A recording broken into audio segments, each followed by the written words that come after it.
Matt, it's your turn this week to give your contender rankings for our audience who haven't heard in a while. What he's going to do, he's going to have however many teams he thinks can win the Super Bowl right now. He is going to rank them 1 through whatever, 7, 8, 9, however many it is. And then afterwards, Bastani and I are going to have a chance to rip his opinions to shreds. Or I don't know, maybe we'll agree. But anyway, Matt, take it away. All right, guys. So I have 8 contenders, but I have a couple honorable mentions I would like to start with. Coming in at number 10 may surprise some folks, Cincinnati Bengals. I think it's a talented roster. They just seem off this year. I think they got a little lucky last season. When I say a little, I mean a lot. I don't actually see them making a run for the title, but if everything went right and went their way, they'd have a chance. But number 10 for Cincinnati. Number 9, Minnesota Vikings. Having a great season so far with only 1 loss. Solid team. I just don't see this team doing anything with Kirk Cousins at the helm when it comes to the postseason. All right, now to my real contenders. Number 8, the LA Chargers. I know they've had some iffy games lately, but they have a solid roster, great quarterback. The only drawback for them is maybe some questionable decisions from Brandon Staley. But overall, if they got hot at the right time, I think they could make a run. Number 7, the Dallas Cowboys. Solid defense. That's the only reason they're in this conversation.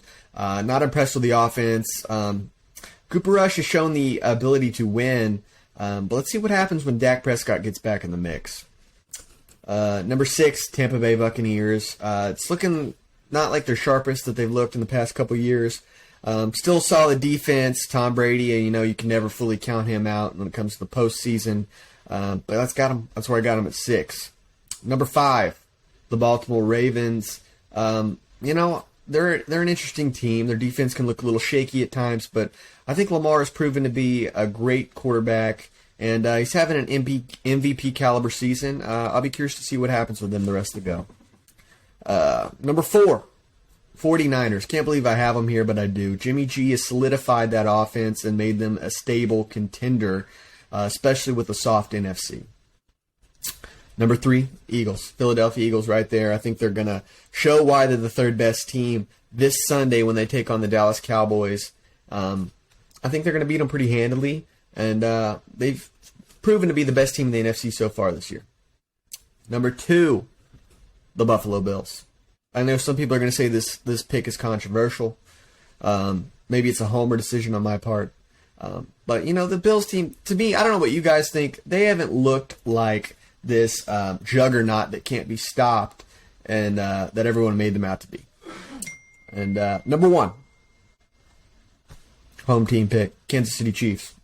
I know they didn't have the smoothest game last night, but you know what? When times got tough, the tough got going. Patrick Mahomes led them back from a 17-0 deficit. Kansas City, the good teams win the ugly games. And I think that's exactly what they did, and I think they're poised to have a big season this year. My first couple thoughts that just leap off is the Vikings. You said in there, you mentioned that you didn't think they could make noise in the postseason. And so my question is, why even put them on the list? If this is a team, these are supposed to be teams you think can win the Super Bowl. And I don't disagree with you. I don't think they're making noise in the postseason, but I guess I'm saying cut them. Get them off. Well, that's why they were relegated to the honorable mention. If they ever, got hot at the right time, maybe, just maybe, they could win it all. But I think we'd have a better chance of hell freezing over. No Green Bay Packers on the top 10. Yep. Oh, yeah, absolutely not. Absolutely not. I think the Packers are frauds. I thought going into the season they were fraudulent, but then, seeing some of these games they played lately, losing to New York Giants in London that way, no, you don't belong on a Super Bowl contender list as far as I'm concerned. To Daniel Jones. Daniel Dimes. He's playing solid football, say what we will. I mean, I know they're running a lot, but he's doing what they're asking of him. I don't notice the Jaguars here, Matt. You've been high on the Jaguars the past few weeks, so I have to ask. Yeah, I don't think they're a top 10 team. I think they still have a great chance to win the AFC South. But with that said, still the worst division in football as far as I'm concerned. I don't see them making a run, but I do see a playoff berth in their future. One more question for Matt from me. No Dolphins on this list. Yeah. No, I think the Dolphins, they're on a bubble. They're a bubble team for me. I think when they have everyone healthy, they have everything rocking, they are a bona fide contender to win the AFC, and let alone maybe the whole thing. But until we get this quarterback situation figured out, the whole concussion investigation with Tua, Teddy's out now. I don't know when he's coming back. Maybe he'll be back Sunday, but who's to say?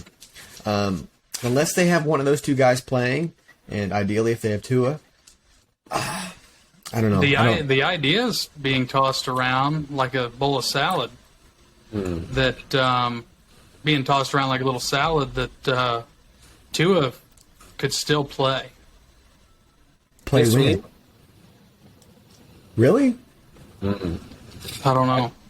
Maybe. I thought you saw something. I was like, what? I haven't heard to the contrary. That team there, it's crazy. You think about a couple weeks ago they beat the Bills 3-0. Everybody thought, oh, playoff lock, and now just 2 weeks later, I can't even really feel like that's a guarantee. I would still bet on it, but they better get lined up quick. Well, with the offensive weapons they have, with Teddy Bridgewater at the helm, I would make them a contender. Without Teddy Bridgewater in the mix, I wouldn't. Is that including Tua? Yes. I'm just saying, if they don't have Tua, and if they had to write it out with Bridgewater, be okay. I'd put them in my top 10. But without Bridgewater, without knowing, you got to put their little assholes in the trash for this week. I'd agree with you 100%. I think Teddy can do a Teddy Two Glove. fairly similar job to Tua, if not even better at times. Yes.